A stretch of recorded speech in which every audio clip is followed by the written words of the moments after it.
지난주에 설교에서 다루었던 예후라는 사람을 기억하십니까? 자신의 삶에 통치의 기회가 찾아오자 그는 힘있게 자신의 통치를 차지하는 결정을 내렸습니다.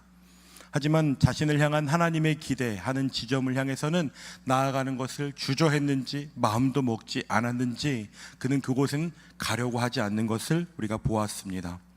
그리고 그 다음에 등장하는 인물은 예후로부터 죽임당한 아하시야라고 하던 왕의 어머니 아달랴입니다. 그녀는 아합과 이세벨 사이에서 태어난 딸입니다. 이세벨은 보통 엄마가 아니었습니다. 이스라엘 땅에 우상을 수입하는데 엄청난 영향을 끼쳤던 엣바알의 딸, 그의 손녀입니다.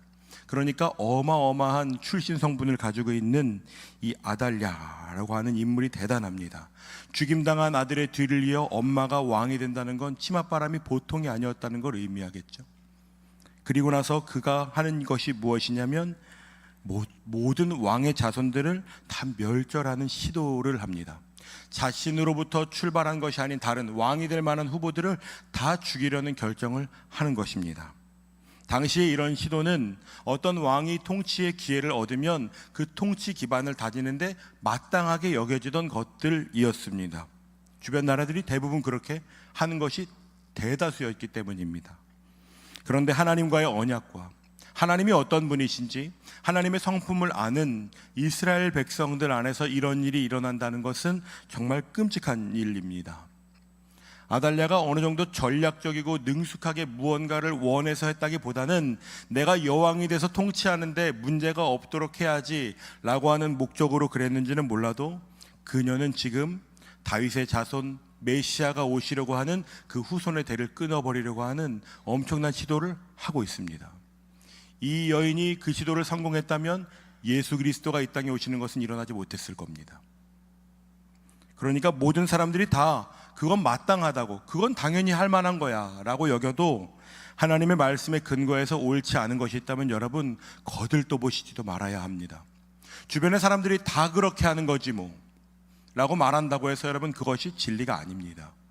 사람들이 다 요즘은 그렇게 하는 게 괜찮아 라고 말하는데 여러분 성경 말씀에 그것이 아니라고 말한다면 여러분 그 길을 도망치셔야 됩니다. 물리치시고 거절하셔야 됩니다. 여러분 살다 보면 때로 내가 무엇을 기준 삼아서 선택을 해야 되는지, 어떤 결정을 내려야 되는지가 고민스러우신 때가 있지 않으십니까? 청년의 때는 그런 고민들이 많습니다.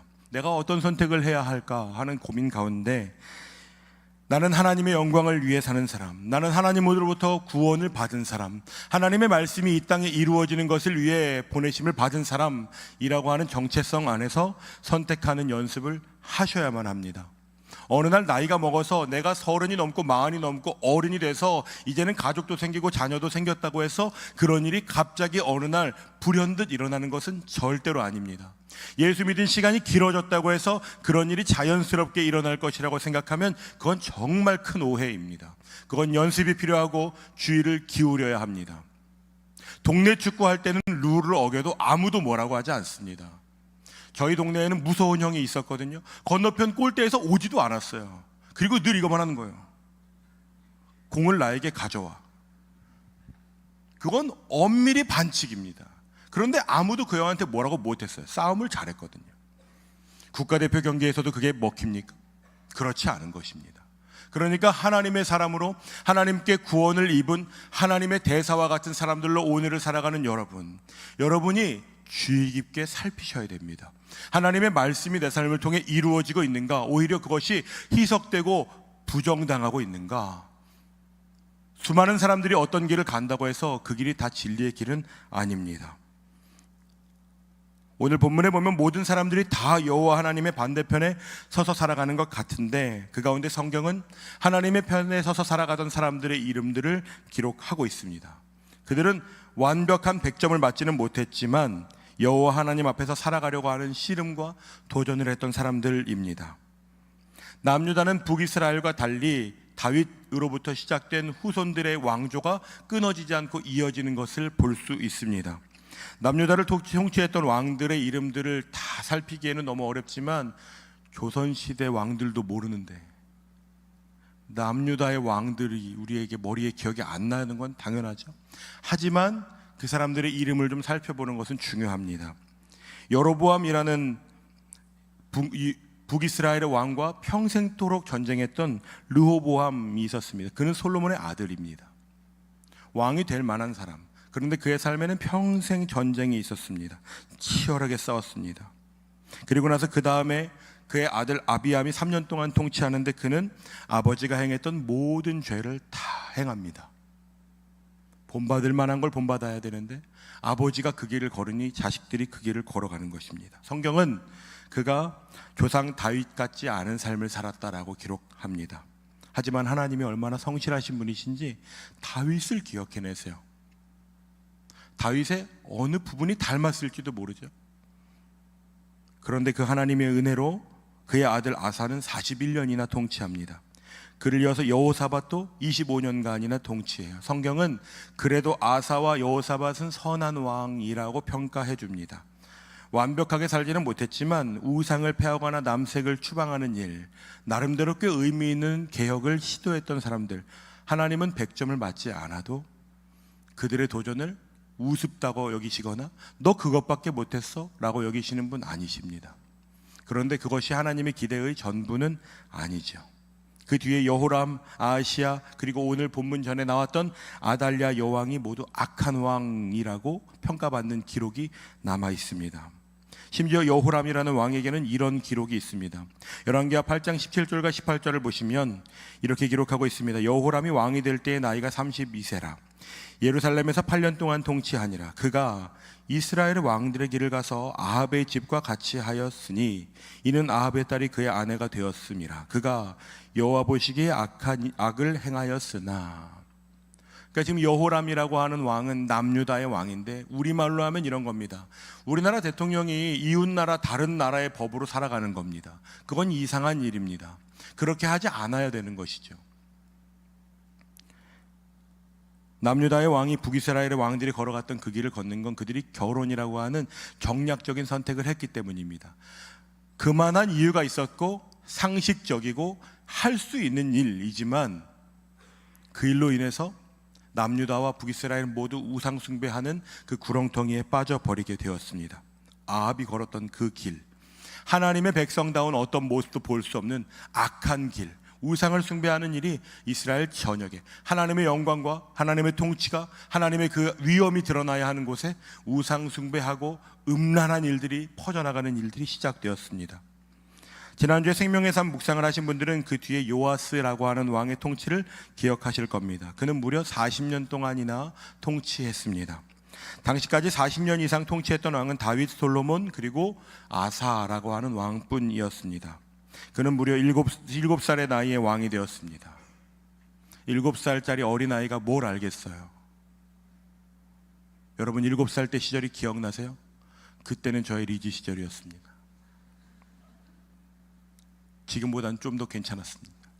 그런데 그때 기억은 잘 안 나요. 그때 내가 무언가 건강하게 결정할 수 있을 만한 자아의 성장이 덜 돼 있을 때입니다. 그러니까 그때는 주변에 누가 있느냐가 정말 중요하죠. 그런데 하나님께서는 그 사람에게 제사장 여호야다를 붙여두셨습니다. 그리고 여호야다는 이렇게 그에게 영향을 끼쳤습니다. 오늘 본문 2절을 한 번 더 읽어보겠습니다. 요아스는 제사장 여호야다가 그를 교훈하는 모든 날 동안에는 여호와 보시기에 정직하게 행하였으되.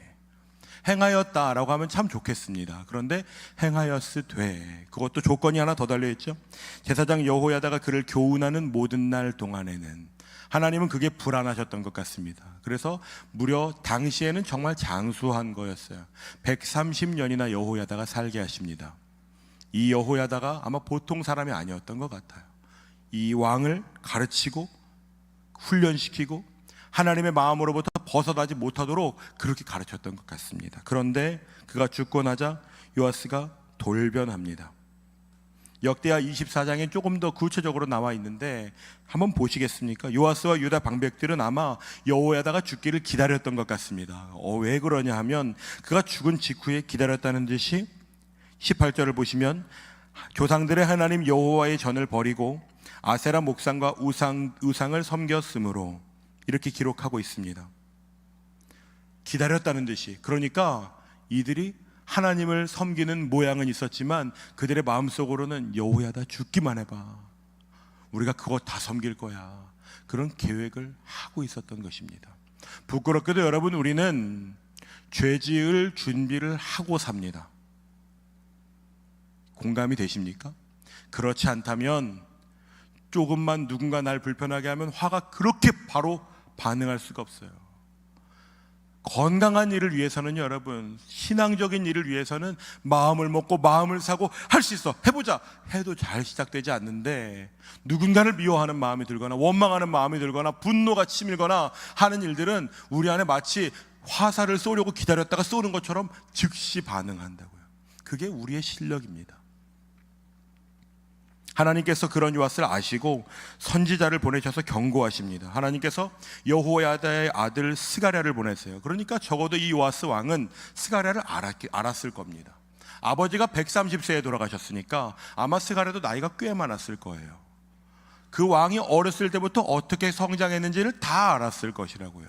그런데도 그 말을 듣지 않습니다. 그들이 어떻게 하는지 아십니까? 하나님의 사람이 하나님의 말씀을 전합니다. 그런데 이들이 무리가 함께 꾀하는 일을 벌입니다. 역대하 24장 말씀을 보시면 그들이 왕의 명령을 따라 그를 여호와의 전 뜰 안에서 돌로 쳐 죽였다고 합니다. 여호와의 전 뜰을 다른 번역에서는 성전 마당이라고 번역합니다. 그러니까 그곳은 하나님의 임재가 보이지 않는 어떤 어두컴컴한 멀리 있는 곳이 아닙니다. 그들이 하나님을 지금 무엇이라고 여기는지를 보십시오. 하나님의 임재 앞에서, 하나님의 얼굴이 비추시는 곳 앞에서 하나님의 말씀을 전하는 대제사장의 아들, 그도 아마 제사장이었을 겁니다. 그를 돌로 쳐 죽이는 것입니다. 요아스를 향한 하나님의 기대는 다윗이 걸었던 길을 걸어주기를 바라는 것이었습니다. 실수로라도 왕들이 했던 일 중에 이건 좀 정책적으로 괜찮은 것 같은데 라고 했는데 그게 어쩌다가 보면 다윗이 걸었던 길과 비슷하더라도 그렇게라도 걷기를 바라셨을 겁니다. 그래서 하나님은 다윗이 이스라엘을 다스렸던 그만큼 적어도 아사 왕이 행했던 일처럼 우상을 폐하는 일 정도라도 그렇게라도 이러면 내가 선하다고 말해줄게 라고 기다리셨던 것 같습니다. 그런데 요아스는 끝끝내 돌아오지 않습니다. 그리고 역대하 24장 23절부터 25절 말씀을 보면 그는 시리아, 즉 개역개정 성경에서 아람이라고 말하는 그 군대의 적은 숫자가 돌아왔는데 하나님께서 그들로부터 요아스가 징벌당하는 것을 내버려 두십니다. 부상을 당해버려요. 그리고 끔찍하게도 부상을 당한 그는 자신의 신하들로부터 반란을 당해서 죽임을 당합니다. 이것이 하나님의 잔인하심입니까? 하나님이 기회를 주시고 기다려도 돌아오지 않으시면 하나님이 그것을 마냥 두고 보신다고 여러분 오해하시면 안 됩니다. 여러분, 다음 주 이 시간 이 자리에서 우리가 함께 예배할 수 있다는 것을 어떻게 확신할 수 있습니까? 하나님이 우리에게 시간을 영원하게 주실 것 같아도 우리는 영원할 것 같이 살지만 당장 이 다음에 무슨 일이 벌어질지도 모릅니다. 요즘 비가 많이 오죠? 오늘 무슨 일이 벌어질지만 알아도 비 맞고 뛰어다니는 사람 없을 겁니다. 그렇죠? 그런데 우리는 오늘 날씨가 어떤지도 모르고 살아간다고요. 그런데 마치 전능한 것처럼, 영원할 것처럼 오늘을 살아갑니다. 하나님이 그 왕의 모든 통치를 끝내버리시고 나서 취임하는 왕이 아마샤입니다. 그는 요아스의 아들이에요. 아마샤가 어떤 감정으로 왕이 되었을까요? 아마 복수심이 불타올랐을 겁니다. 우리 아빠를 죽여? 어떻게 그럴 수가 있어? 부하라고 하는 사람들이. 한편으로는 두려웠을 거예요. 나도 그렇게 죽임당하면 어떡하나? 우리 아빠도 죽였는데 나 죽이는 건 아무것도 아니겠네? 25이라는 나이는 여러분 대부분 그 나이 즈음이시거나 조금 지나셨죠? 그때 기억나세요? 22살에 세상을 다 아는 척 했습니다. 제가 군대에서 중이라는 계급을 달았거든요. 목이 뻣뻣해지더라고요. 거만해지고요. 세상이 어떻게 돌아가는지 다 아는 척. 지금 보면 아무것도 아니었어요. 그런데 당시에 요아스 왕이 25이 됐을 때 할 수 있는 일들이 분명히 있었다고요. 이렇게 해야 되겠다. 그는 29년 동안 통치합니다. 열왕기하 14장 3절 4절을 한번 더 읽어봅시다. 아마샤가 여호와 보시기에 정직히 행하였으나 그의 조상 다윗과는 같지 아니하였으며 그의 아버지 요아스가 행한 대로 다 행하였어도 오직 산당들을 제거하지 아니하였으므로 백성이 여전히 산당에서 제사를 드리며 분향하였더라. 그는 아버지 요아스가 행했던 일, 성전을 보수하는 일과 함께 그래도 좀 정직하게 행하는 일을 따라했던 것 같습니다. 그런데 모델이 잘못됐어요. 아버지가 그렇게 끝나버렸지 않습니까? 그러면 목숨을 걸고 적어도 다윗 왕은 어떻게 했었나를 찾아야 됩니다. 적어도 다윗 왕 혹은 하나님께서 하나님의 백성들에게 말씀하셨던 게 무엇이었지를 찾아야 합니다. 지금은 엘리사라고 하는 사람이 이미 죽었거든요. 그러면 하나님의 마음을 누가 하나를 수소문이라도 해야 되는 것이죠. 나름대로는 열심히 했던 것 같습니다. 하지만 다윗과는 같지 못했습니다. 정확히 성경에 표현하면 그는 다윗과 같지 않았다고 표현하고 있습니다. 본문이 말하는 산당이 대체 뭘까요? 산당은 영어로는 하이플레이스라고 불러요. 하나님은 이스라엘 백성이 가나안 땅에 들어가면 그 가나안에서 가나안 사람들이 우상을 섬기던 제단을 마주하게 될 것을 아셨습니다. 그리고 이렇게 말씀하셨습니다. 민수기 33장을 보면 그들이 가나안 땅에 들어가서 산당을 다 헐고 그 우상이 가득하던 땅을 하나님의 통치가 드러나는 곳으로 바꾸기를 기대하셨습니다. 너희들 우상을 다 깨뜨려라, 산당을 다 물어라, 그 땅을 점령해라 라고 말씀하셨다고요. 하나님이 그것을 기대하셨습니다. 그것을 너희의 소유로 내가 주었다고 말씀하셨습니다. 그런데 오히려 그들은 그 땅 곳곳에 산당을 제거했습니다. 그곳에서 제사를 드리고 여호와 앞에 우리가 섰다라고 말했습니다. 우리는 여호와 하나님을 경배해라고 말했습니다. 얼마나 편리했는지 모릅니다. 예루살렘 성전까지 가지 않아도, 그 수고를 하지 않아도, 그 재물을 끌고 가는 고생을 하지 않아도 제가 주중에 묵상하면서 이런 생각이 들더라고요. 이거 완전 영적인 편의점이구나. 여러분 편의점에 가서 대단한 기대를 하십니까? 제가 편의점 가면 꼭 찾아 먹는 최애 김밥이 있어요. 그래서 편의점에 들어가면 그 김밥이 있나 없나 봅니다. 그리고 없을 때도 있죠. 없다고 해서 제가 막 대성통곡을 하겠습니까? 없다니! 언제 들어오나요?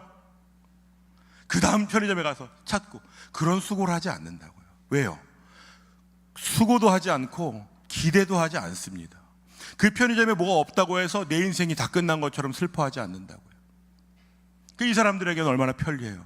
적당한 수고로 하나님을 예배했다고 하는 종교적인 체험을 얻고 그 안에서 내가 자유함을 누리는 거죠. 그러니까 그게 점점 더 발전되는 것입니다.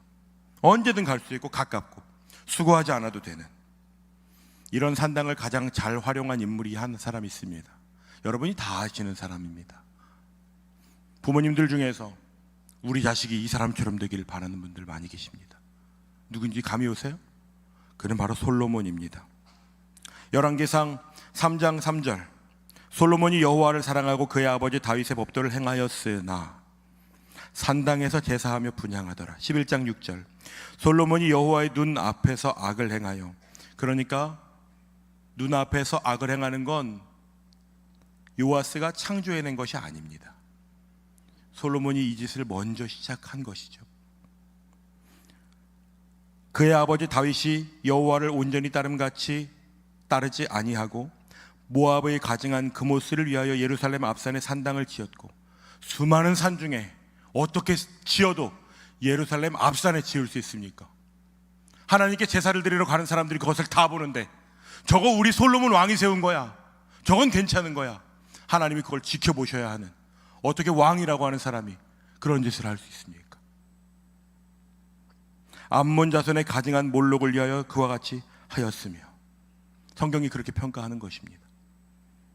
다윗의 법도를 행하면서 어떻게 산당에서 제사를 드리며 살아가며 예루살렘 앞산에 그렇게 가증스럽게 하나님 보시기에 두렵지도 않은지 그렇게 살아가고 있는 것입니까? 여러분에게 남은 산당은 혹시 무엇이 있으십니까?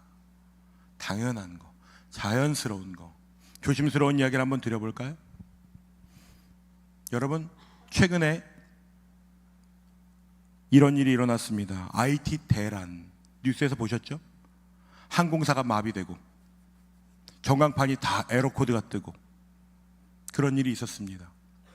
여러분, 여러분의 손때 묻은 성경이 하나는 있으십니까?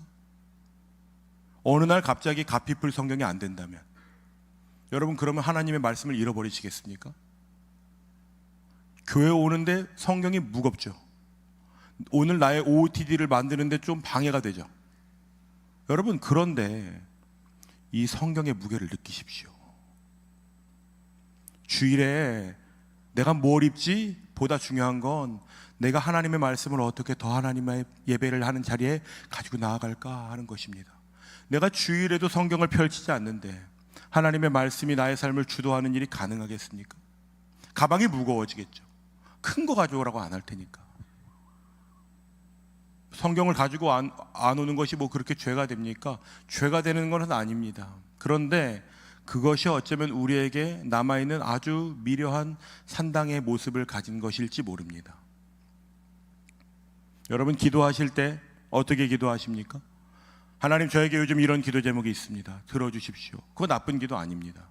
그런데 하나님의 영광과 하나님의 나라와 나의 삶을 인도하시는 하나님의 인도하심을 위해서는 여러분 기도하십니까? 배우자를 위해서는 기도하면서 하나님의 영광을 내 삶을 통해 드러내 주십시오 하는 기도는 멈춰버렸는데 괜찮은, 여러분, 어쩌면 그것이 여러분이 만들어낸 기도의 산당인지 모릅니다. 그것을 없애는 일은 어렵습니다. 왜냐하면 자연스럽게 익숙하고 편안함을 우리에게 주기 때문입니다. 여러분에게 혹시 지금 느껴지시는 이것이 나의 산당인가 싶은 것이 있으시면 여러분, 그건 무너뜨리셔야 합니다.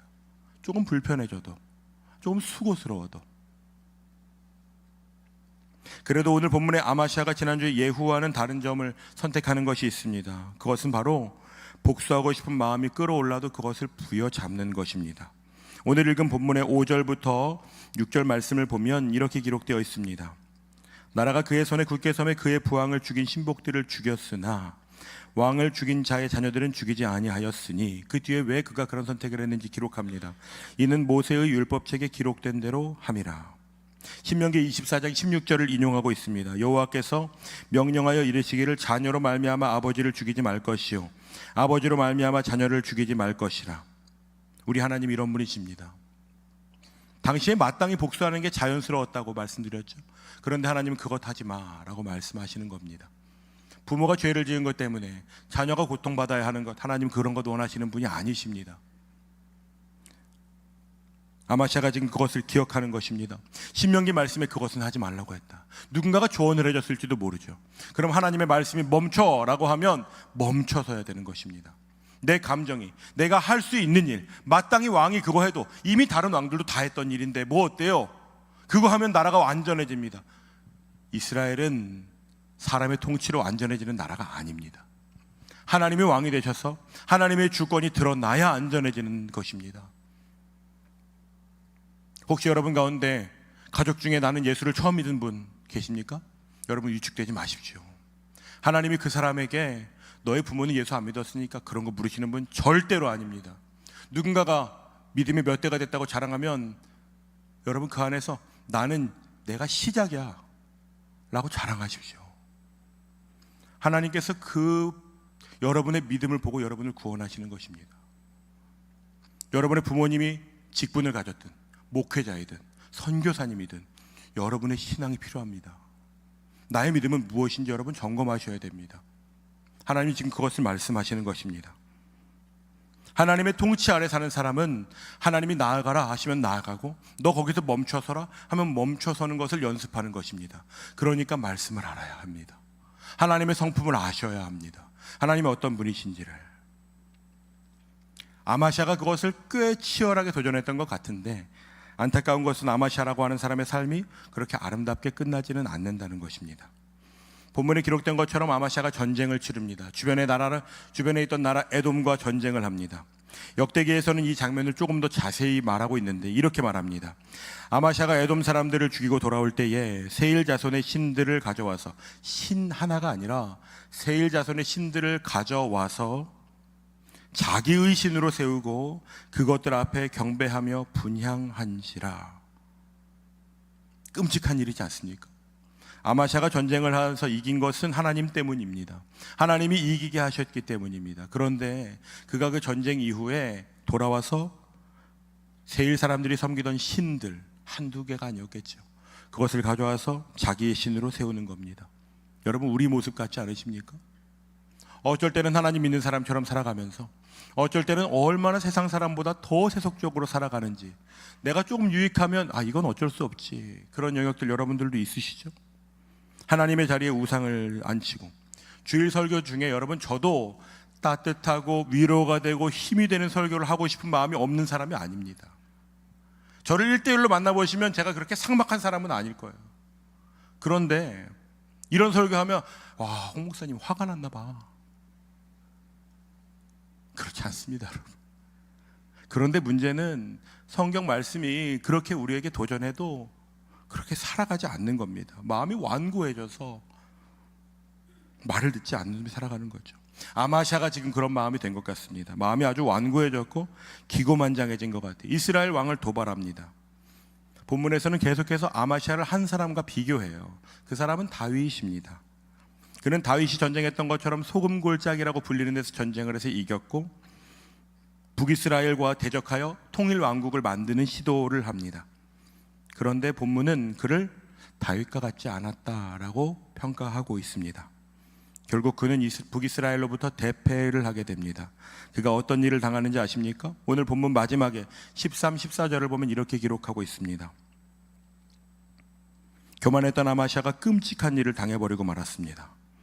그리고 북이스라엘의 왕도 해도 너무하는 것이죠. 성을 무너뜨리는 것까지는 그럴 수 있는데 성전을 털어가 버립니다. 이것이 이 요아스라고 하는 왕으로부터 시작된 일입니다. 제가 교육훈련을 할 때 제가 예전에 가르치던 과정 중에 임마누엘 일기라는 과정이 있었습니다. 임마누엘 일기 교육을 제가 진행할 때 그 안에 교육훈련에 꼭 했던 말이 하나 있습니다. 우리는 예배 드릴 때, 묵상할 때, 찬양할 때의 내 모습으로 내 믿음을 판단하곤 합니다.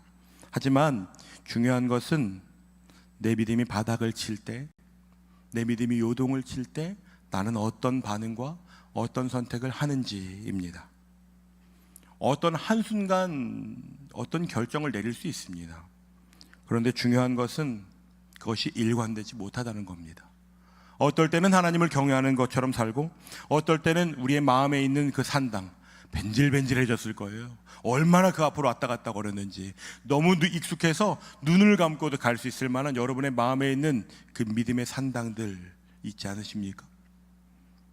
그 앞에서 아주 편리하게, 간편하게 예수를 믿는다고 여러분을 위로하면서 살아가고 계시지는 않습니까?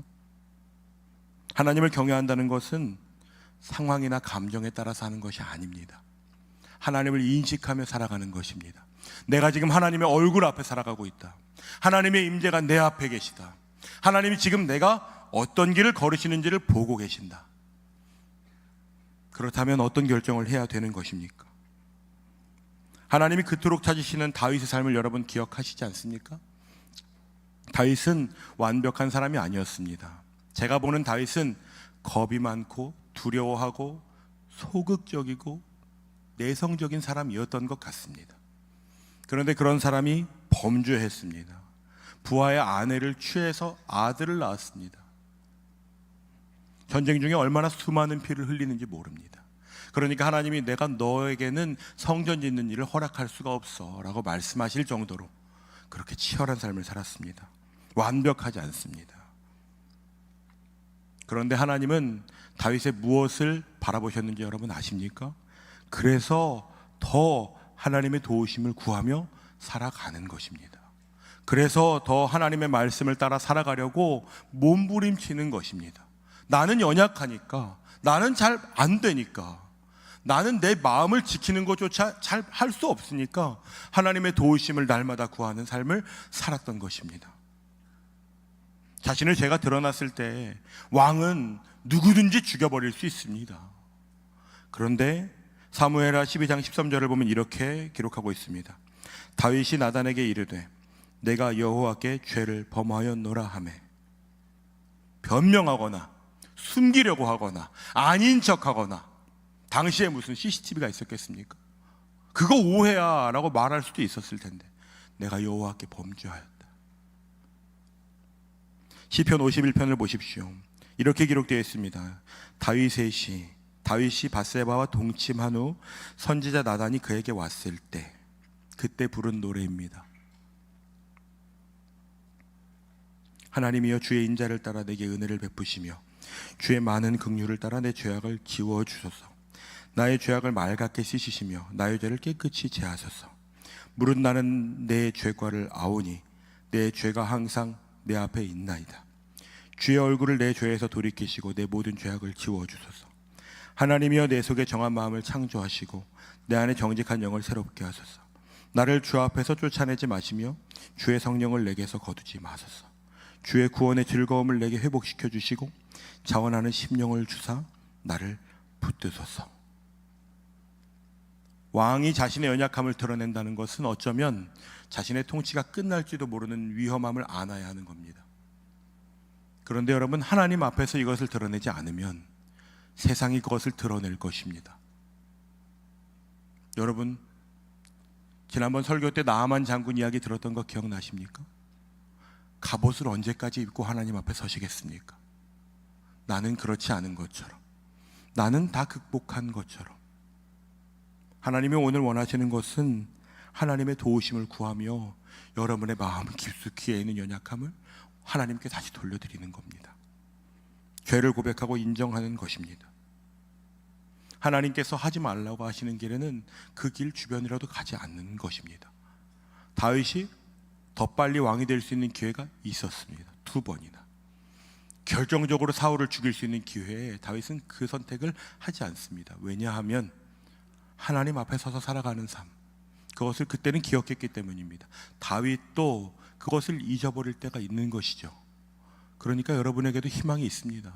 사단은 너 죄인이잖아, 너 하나님 믿는다면서 어떻게 그렇게 살아? 라고 정죄할 때 성경은 그러니까 다시 주님 앞으로 돌아가라 라고 우리를 부르고 있습니다. 사랑하는 여러분, 적당히 하나님도 따랐다가 산당 앞을 얼쩡거리는 삶을 이제 좀 끝내시지 않겠습니까?